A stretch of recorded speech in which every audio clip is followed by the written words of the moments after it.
Pada tanggal 14 Februari 2016, seorang pria datang ke kantor polisi Fuzhou untuk melaporkan sebuah kasus. Dengan panik ia mengklaim bahwa kerabatnya yang bernama Zetian telah menghilang secara misterius. Untuk menindaklanjuti laporan tersebut, polisi pun beserta kerabat yang melaporkan bergegas menuju ke tempat tinggal Zetian, yang bertempat di asrama staf sekolah menengah afiliasi kedua Institut Pendidikan Fuzhou. Di sana polisi menemukan sesuatu hal yang sangat mengerikan.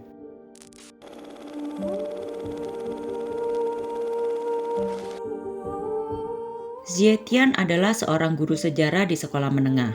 Pada akhir tahun 90-an, ia lulus dan kemudian bekerja sebagai guru sejarah di sekolah menengah anak kereta api Nanping di cabang Fuzhou. Pada tahun 1992, ia menikah dengan seorang pria yang bernama Wu Ziji. Keduanya bertemu di kota Nanping. Dari hasil pernikahan itu, pada 7 Oktober 1994, Xi dan Wu Ziji memiliki putra yang diberi nama Wu Ji. Namun pernikahan Zetian dan Wu Ziji tidak seharmonis apa yang orang bayangkan.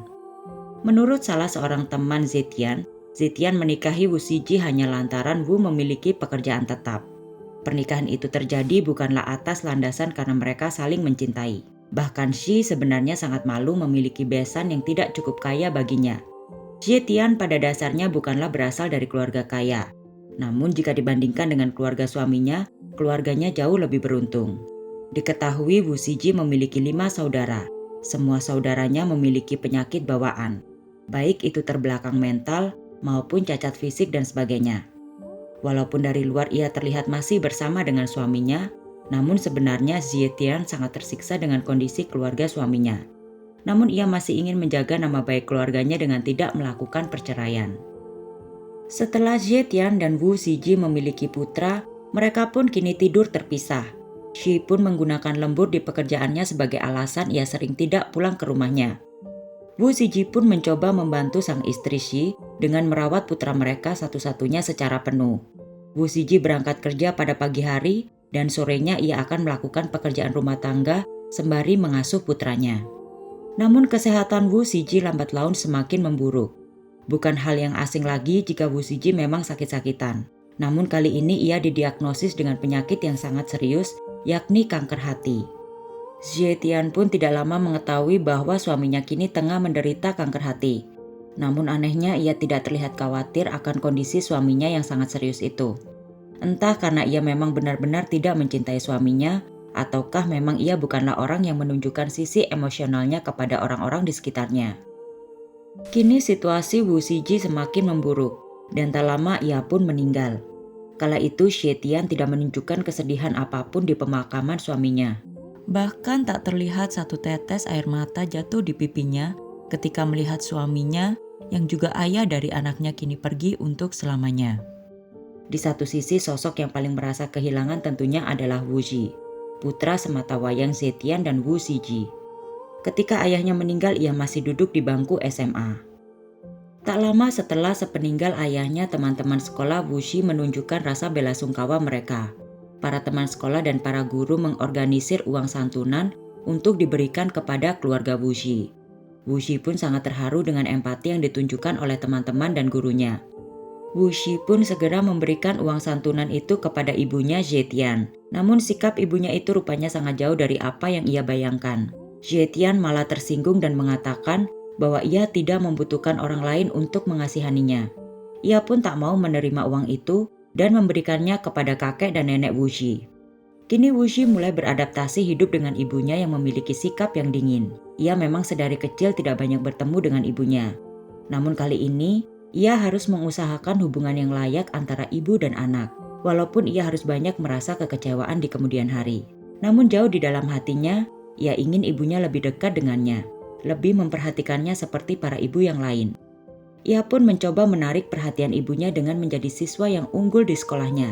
Ia selalu giat belajar dan menunjukkan rapornya kepada ibunya.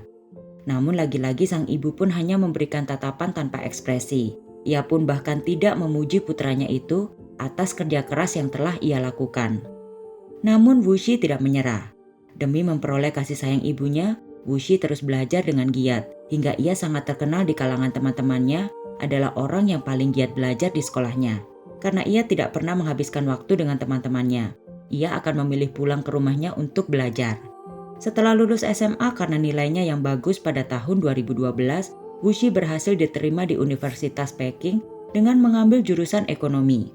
Wuxi kala itu berpikir, kali ini ibunya akan menunjukkan sedikit rasa sayangnya kepadanya.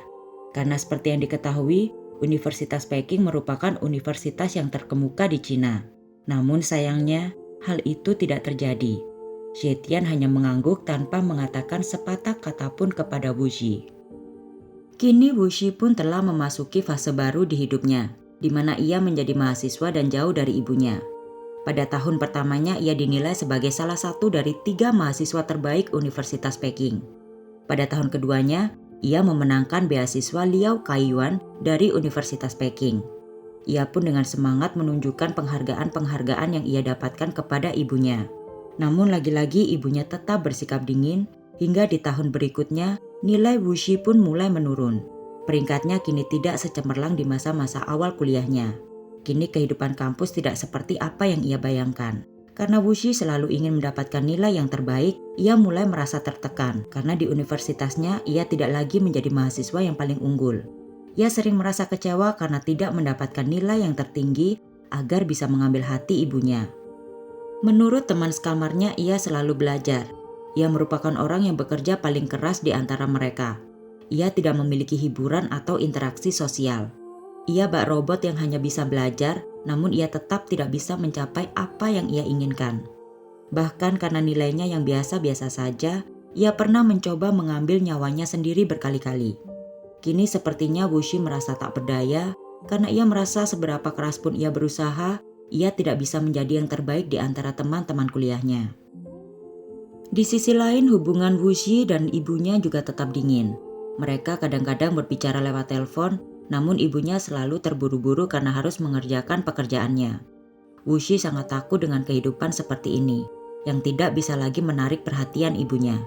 Dia merasa ibunya akan meninggalkannya seperti ayahnya kapan saja. Pada tanggal 10 Juli 2015, Wuxi pulang untuk mengunjungi ibunya di asrama tempat sang ibu mengajar. Wuxi menceritakan tentang keputusasaannya akan nilainya kepada ibunya. Ia ingin tahu bagaimana reaksi ibunya jika mengetahui bahwa ia sempat ingin mengambil nyawanya sendiri. Namun sang ibu tetap bersikap dingin dan tetap melanjutkan kegiatannya saat itu. Di saat inilah Wuxi mulai kehilangan kesabaran. Ia kemudian memukul ibunya dengan barbel berkali-kali. Selain kemarahan akan sikap dingin ibunya, Wuxi juga berpikir bahwa ia ingin menyatukan ia, ayah dan ibunya di alam baka. Setelah mendapatkan serangan dari putranya itu, Zetian pun sontak ambruk dan mengeluarkan banyak darah. Mengetahui hal itu, Wuxi tetap memukul ibunya hingga tewas. Zetian meninggal dunia di usianya yang ke-48 tahun. Wuxi kemudian membungkus ibunya dengan plastik film dan kemudian meletakkan jenazah ibunya di bawah ranjang. Ia kemudian pergi ke gedung bertingkat di dekat asrama ibunya dan berencana untuk melompat. Namun ia merasa ketakutan yang amat kuat hingga ia pun mengurungkan niatnya. Namun anehnya setelah mengurungkan niatnya untuk melompat, Wuxi merasa lega dan tenang karena ibunya telah meninggal. Ia pun kini mulai berpikir bagaimana caranya menutupi perbuatannya. Wuxi kemudian berbohong kepada para kerabat ibunya dengan mengatakan bahwa Zetian akan menemaninya untuk kuliah di Amerika karena ia mendapatkan beasiswa. Selanjutnya ia juga meminjam uang kepada para kerabatnya sebesar 1,44 juta yuan atau sekitar 3 miliar rupiah. Uang ini lalu ia gunakan untuk membeli 10 dokumen identitas palsu secara online. Ia juga membuat surat pengunduran diri di sekolah tempat ibunya bekerja. Selanjutnya pada bulan Oktober 2015, Wuxi mempergunakan uang yang dipinjamnya dari para kerabatnya untuk menyewa pekerja seks dan juga berpesta di klub malam. Ia juga diketahui berkencan secara intensif dengan seorang pekerja seks dari Shanghai dan berjanji akan menikahinya, serta memberikan mahar sebesar 200.000 yuan atau sekitar 480 juta rupiah. Pada bulan Desember 2015, Wu kembali ke asrama kampusnya untuk berkonsultasi dengan teman-temannya mengenai persiapan ujiannya. Pada Februari 2016, Wuxi terlihat sedang menarik uang dari mesin ATM di Henan pada larut malam. Masih pada bulan yang sama, Wuxi mengirimkan pesan teks kepada salah satu pamannya dan mengatakan bahwa ibunya akan kembali dari Amerika. Ia juga meminta pamannya itu untuk menjemput ibunya di Putian pada tanggal 6 Februari. Sang paman yang percaya akan perkataan Wu Xi kemudian menjemput Xie Tian di Putian. Namun Xie Tian tidak kunjung datang. Sang paman pun mencoba menelpon ponselnya, namun nomornya pun tidak aktif. Setelah ia menunggu kabar dari Xie Tian selama berhari-hari, namun tidak kunjung ada kabar, ia pun mulai khawatir. Oleh karena itu, sang paman kemudian melaporkan kasus orang hilang ke kantor polisi pada tanggal 14 Februari 2016. Disinilah polisi kemudian langsung mendatangi asrama tempat Xie Tian tinggal. Dalam asrama tersebut, Xie Tian ditemukan telah meninggal dunia dan seluruh tubuhnya dibungkus dengan plastik film.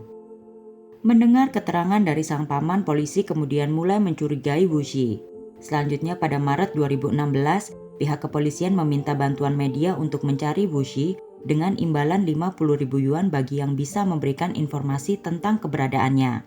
Namun selama beberapa tahun, Wu Xi tetap tidak ditemukan. Hingga akhirnya pada tanggal 21 April 2019, Wu Xi berhasil diamankan oleh polisi. Wu Xi diamankan di rumahnya. Di dalam rumahnya, polisi menemukan banyak alat seks. Karena hal ini, polisi pun mencurigai Wu Xi hendak melakukan perjualbelian video pribadi miliknya. Ketika ditangkap, ia tidak menunjukkan rasa takut ataupun kesedihan. Hingga pada akhirnya ia menangis setelah diinterogasi selama 8 jam dan mengakui semua perbuatannya. Namun bagi polisi yang menginterogasinya, Wu Xi tidak benar-benar menceritakan secara jelas alasan ia sampai nekat membunuh ibunya. Pada tanggal 29 Desember 2019, Pengadilan Menengah Rakyat Fuzhou mengadakan persidangan pertama atas kasus Wu Xi. Setelah beberapa kali persidangan, kantor jaksa penuntut umum berpendapat bahwa terdakwa Wu Xi dengan sengaja dan melawan hukum merampas nyawa orang lain dan melakukan penipuan kepada para kerabatnya dengan mengatasnamakan korban.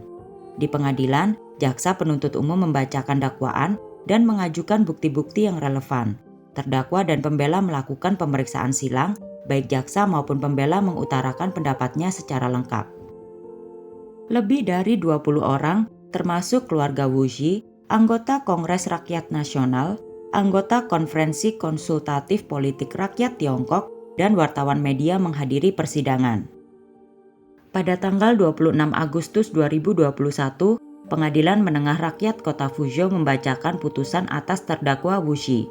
Ia diputus bersalah atas pembunuhan berencana, penipuan, dan jual beli dokumen identitas dan dihukum karena beberapa kejahatan lainnya. Wu Xi diputus hukuman mati dan pencabutan hak politik seumur hidupnya. Pengadilan juga menjatuhkan denda sebesar 103.000 yuan atau sekitar 226 juta rupiah kepada Wu Xi. Bagaimana menurut pendapat kalian tentang kasus ini? Jangan lupa tulis di kolom komentar. Terima kasih, bye!